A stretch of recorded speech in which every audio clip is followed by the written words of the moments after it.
Welcome to Cricket Center. This time we've got Daredevils as our talking point. They finished bottom of the league last year and changed the composition all round and hoping for a better start. Well, when they beat Kolkata Knight Riders after a resounding loss to Royal Challengers Bangalore, one might have thought they found momentum. But then going and losing to Chennai Super Kings, falling for just 84 as a chase, I think they've gone back and they have to consider quite a few things. Factors affecting Daredevils, to me, combination of the four overseas players with the informed Indian players and the wannabes. Yes, composition is the starting point. After two bad losses, it becomes the talking point for sure. Job well begun is also half done. Let's take a look at how they operated during the various phases. Well, obviously it's the strong batting unit, and when they start with Agarwal, a pinch hit gamble, and early breakthrough to the opposition is always going to be available. It's all about Murli Vijay finding his footing. Well, no positives yet. That is a worry. Manoj Tiwari as a floater, and it is something defying logic for sure. Dinesh Karthik, JP Dumini, and Ross Taylor.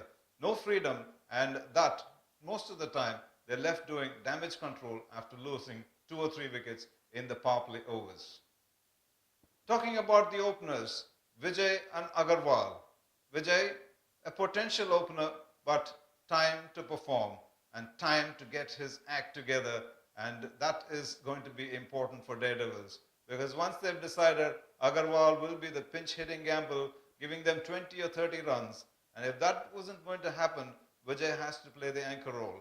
Dinesh Karthik, JP Dumini, and Taylor, just 2 of them need to click, and Daredevils can feel easy at the middle or the death overs. Kevin Peterson is expected to be back and in all likelihood would replace Ross Taylor. Ross Taylor hasn't really had it good out there, and they can't afford to replace Nisham.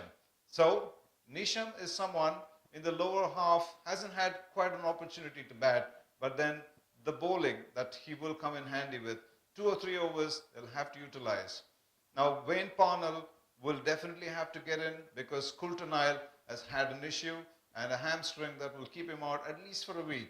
And with Coulter-Nile not being there, Daredevils have an issue because of the fact that one fearsome fast bowler is a necessity to run through a side, at least the top half or the bottom half. It clearly needs that factor of fear rushing into the opposition. To me, Kedar Jadhav, time for him to get a look in. He's had a wonderful domestic season, and the other obvious change that I would go for is Lakshmi Ratan Shukla. He'll be handy with the ball and definitely down the order, which is lacking in the firepower. The batting for him will also click because he's capable of those lusty blows.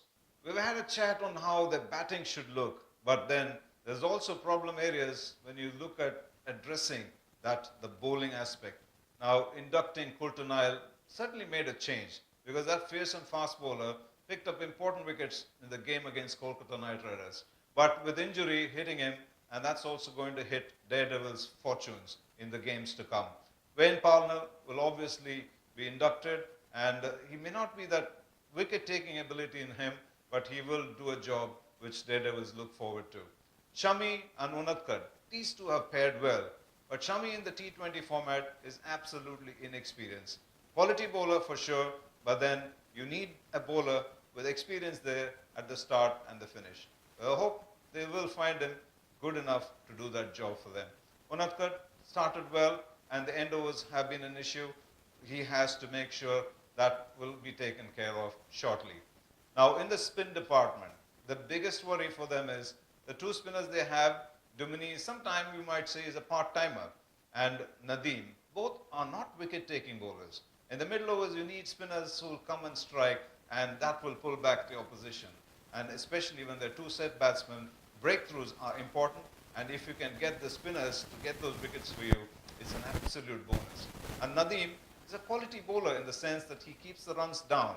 And if you look at his strike rate, not exceptional, which is about 30, and his economy, that is a standout, 6.9.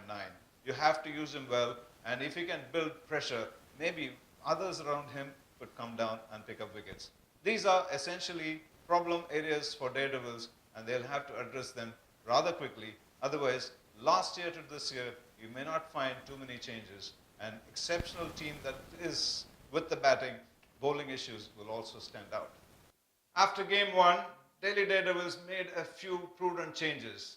Well, to me, in my selectorial experiences, this is what I would want Delhi Daredevils to do. They should go in with Vijay, maybe give Kedar Jadhav an opportunity to open the innings. He's been in top form in the domestic matches. Kevin Peterson gets into the team at number 3, and as captain, he has a big role to play. And then you have Dinesh Karthik, JP Dumini, and Ross Taylor. That is a very potent middle order. Then the all-rounders, for sure, Nishan needs a couple of more chances. Lakshmi Ratan Shukla, cracking form in domestic season with bat and ball, would be ideal because you're looking for a few power hitters down the line. He would fit the bill right. Then the spinner, Nadeem, well, no question about him being there.